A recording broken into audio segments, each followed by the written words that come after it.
आसमान में उड़ते उड़ते ऊब गया था, इसलिए धरती की सैर करने चला आया। पर तुम कौन हो और क्यों रो रही हो? छोटी लड़की बोली, मेरा नाम विभा है, मैं आसमान की सैर करना चाहती हूँ। नन्हा बादल बोला, बस इतनी सी बात, मैं तुम्हें आसमान की सैर करा सकता हूँ। सच? कहकर खुशी से उछलते हुए वह बादल की पीठ पर बैठ गई। नन्हे बादल ने धीरे धीरे उड़ना शुरू किया। विभा ने देखा कि खेत और घर छोटे होते जा रहे थे। तभी उसे एक ट्रेन जाती दिखाई दी, जो खिलौना ट्रेन जितनी छोटी लग रही थी। बादल और ऊपर उड़ा तो विभा को नीचे विशाल नीला समुद्र दिखाई दिया। उसने डर के मारे आंखें बंद कर ली। उसे ठंडी ठंडी हवा लग रही थी, इसलिए वह सो गई। यह देखकर नन्हा बादल धीरे धीरे नीचे उतरा। उसने विभा को मुलायम घास पर लिटा दिया और वापस उड़ चला।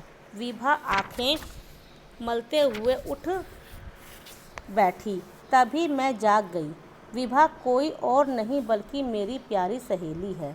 मैंने जब उसे अपने सपने की बात बताई तो वह हंसने लगी और बोली, ठीक है, आज रात मैं तुम्हें चांद की सैर कराऊंगी।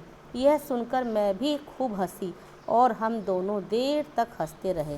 बेटा, देखा इस पाठ में किस तरह सपने में ही कामिनी ने बादलों की सैर की और किस तरह एक बादल ने उसकी जो इच्छा थी, उसकी जो मनोकामना थी, उसको पूर्ण किया।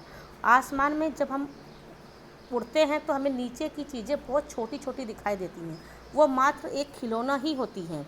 जैसे जब उसने नीचे आसमान से घर को देखा तो उसको वो छोटे छोटे दिख रहे थे और जो ट्रेन थी वो भी मात्र एक खिलौना थी। तो इस पाठ से हमें ये पता चलता है कि धरती और आसमान की दूरी में कितना अंतर है और वो चीज़ें हमें कैसे लगती है। लेकिन उसने आसमान की सैर सपने में ही की, लेकिन उससे को बहुत आनंद आया। तो इस पाठ में जितने भी कठिन शब्द हैं, कम से कम 10 आप उसको अपनी अभ्यास पुस्तिका में लिखिए।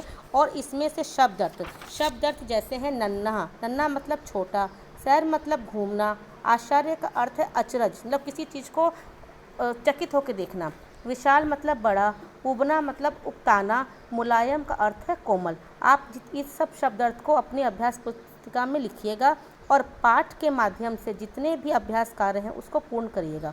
इसके लिए पहले आपको पाठ को अच्छे से पढ़ना होगा, जिससे कि आपको इसकी कहानी समझ में आ जाए कि इस पाठ में पात्र कौन कौन है और इसमें क्या बताया गया है।